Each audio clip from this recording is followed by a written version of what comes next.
Please welcome the Chief Executive Officer of the John Birch Society, Mr. Art Thompson.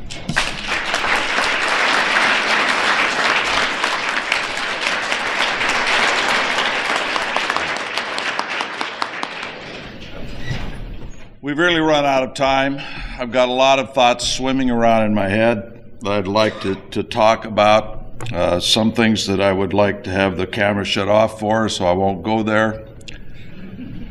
But there's one thing that I would like to mention that I disagree with the good state senator on, and that is that we'd read about liberty in future history books.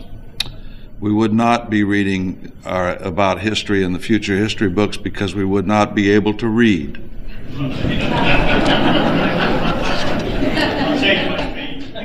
Well, it's good.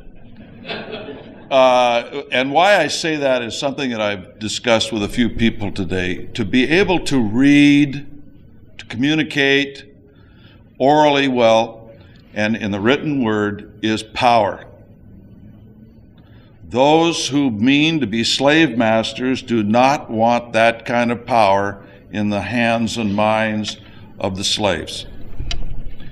If we lose this battle in the United States, it will make the Middle Ages, the Dark Ages, look like a picnic. And so we cannot lose. We cannot lose. Why can't we lose? Because we can't afford to lose.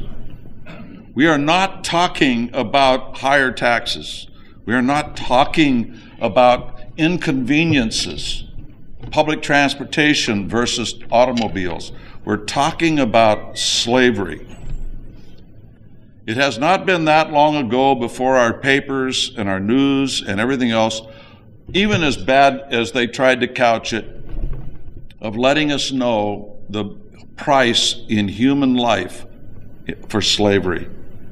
In the Iron Curtain, China, Cambodia, etc., etc. They cannot allow a backboned, educated people to exist because they are a threat to their rule. Let that sink in. If we lose control over our own ability to get together and fight this thing somewhere down the road, you will see more than just simply inconvenience.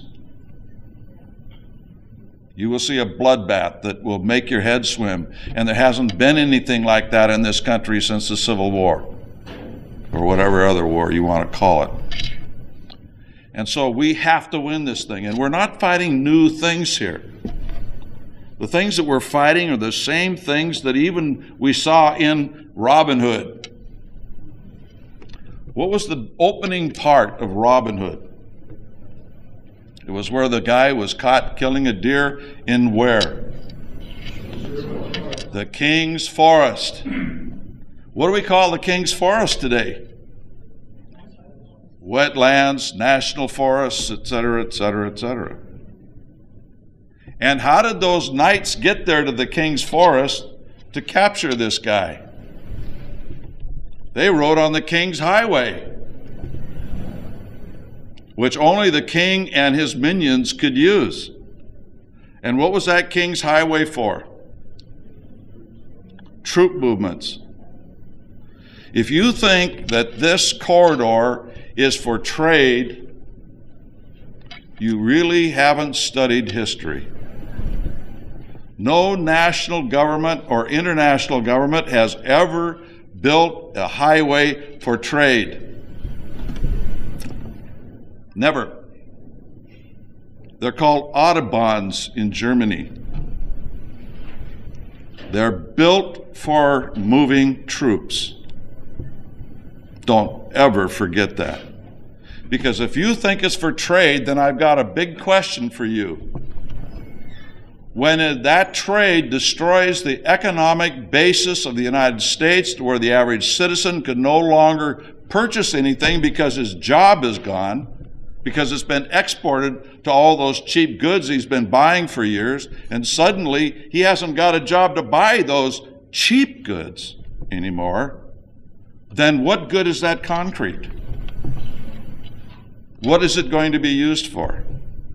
Why would I, as a Spaniard, or as a partner of Rudy Giuliani, help them build that highway if I knew that to be an economic reality? Unless I had something in mind further down the road. And you better look south of the borders, ladies and gentlemen, because it's not friendly anymore. It's turning communist so fast, it will make your head swim when they finally stand up and admit, like Castro did a year after he came to power, that I've been a Marxist-Leninist my whole life. If you think that Cesar Chavez is the only guy south of the border that's that mad at the United States, you haven't been looking at the speeches of the rest of them. We're in for a world of hurt if we allow this stuff to keep going. Now, I don't want you to leave this room and start talking about this stuff. It's bad enough to tell them about how trade's going to be a problem.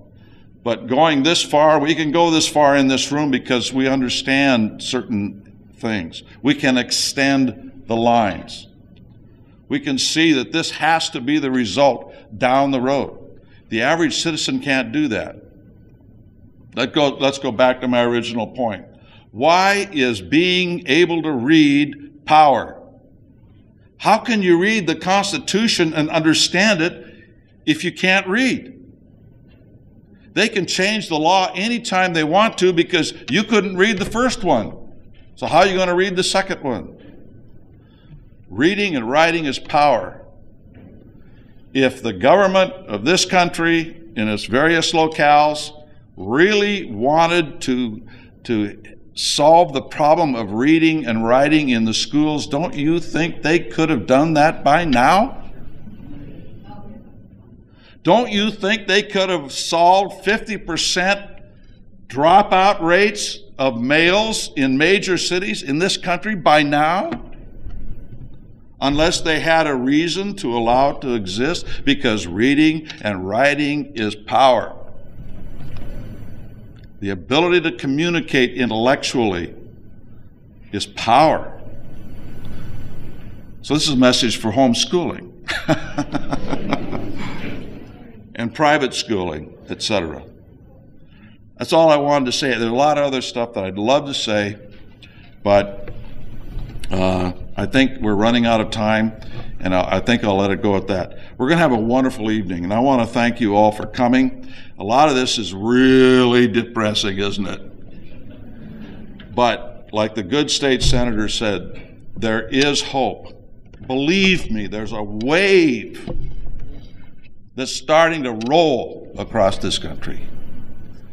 There are people who know that there's a problem.